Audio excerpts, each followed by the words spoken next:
पृथ्वीराज बाबांना अतुल बाबा सध्या धक्का देताना दिसतात. अजिब राहुल भोसले 2019 मध्ये देखील जोर लावला होता आणि बघा आकडे बघा 206 जागांवर महायुती पुढे.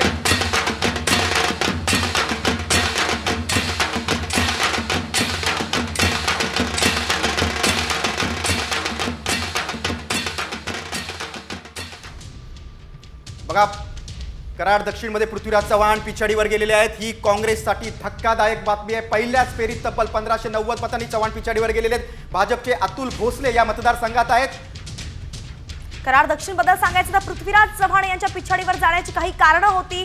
ज्या प्रकारे त्यांचा मतदारसंघामध्ये सध्या जाणं येणं किंवा लोकांमध्ये जाणं कमी झालं होतं. शिवाय त्यांना केंद्रीय चेहरा म्हणून सुद्धा बघितलं जात होतं. इतक्या वर्षांपासून माजी मुख्यमंत्री ते राहिले होते. केंद्रात त्यांचं जास्त प्रस्त होतं. परंतु विधानसभेमध्ये मतदारांमध्ये जाणं महत्त्वाचं असतं. तुमचा ग्राउंडचा जो कनेक्ट असावा लागतो तो स्ट्रॉंग असतो. तो कुठेतरी पृथ्वीराज चव्हाणांना मागे पाडताना सध्या दिसतो. ही काही कारणं आहेत जी तिथल्या कराड दक्षिणच्या आपल्या रिपोर्टरने आपल्याला सांगितली होती. मतदारांचा कौल त्यांनी घेतला होता.